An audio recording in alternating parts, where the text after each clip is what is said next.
Sri Aurobindo was one of the first to call for complete independence of India from British colonial rule. He later became one of India's brightest spiritual lights. This essay of Sri Aurobindo first appeared in his Arya Journal in the year 1920.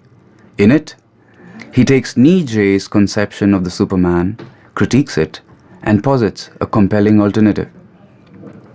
The ideal of the Superman has been brought recently into much notice, some not very fruitful discussion, and a good deal of obloquy.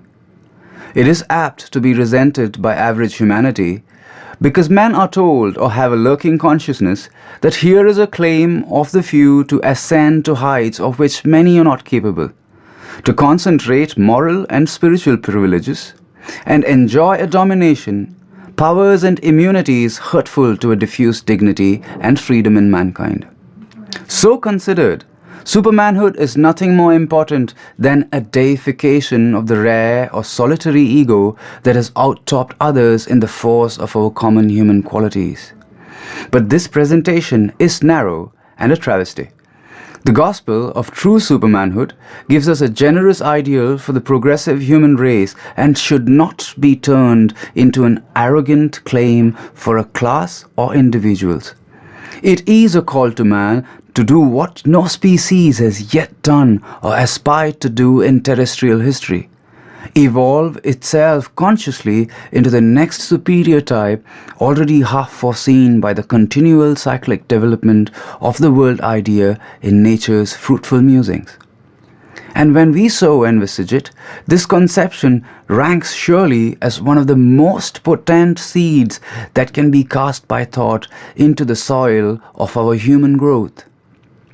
Nietzsche first cast it, the mystic of will worship, the troubled, profound, half-luminous, Hellenising Slav with his strange clarities, his violent half-ideas, his rare gleaming intuitions that came marked with the stamp of an absolute truth and sovereignty of light. But Nietzsche was an apostle who never entirely understood his own message. His prophetic style was like that of the Delphic oracles, which spoke constantly the word of the truth, but turned it into untruth in the mind of the hearer.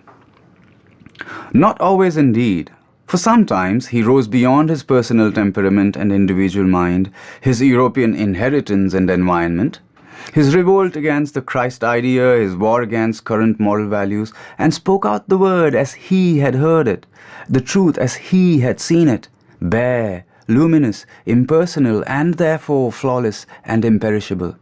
But for the most part, this message that had come to his inner hearing, vibrating out of a distant infinite like a strain caught from the lyre of far-off gods, did get, in his effort to appropriate and make it nearer to him, mixed up with a somewhat turbulent surge of collateral ideas that drowned much of the pure original note. Especially in his concept of the Superman, he never cleared his mind of a preliminary confusion.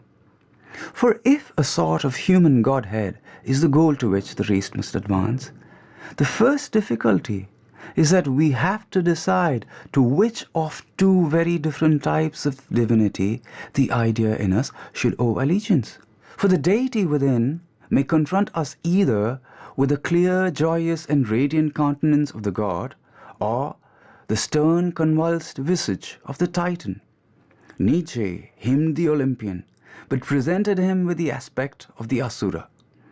His hostile preoccupation with the Christ idea of the crucified God and its consequences was perhaps responsible for this distortion as much as his subjection to the imperfect ideas of the Greeks.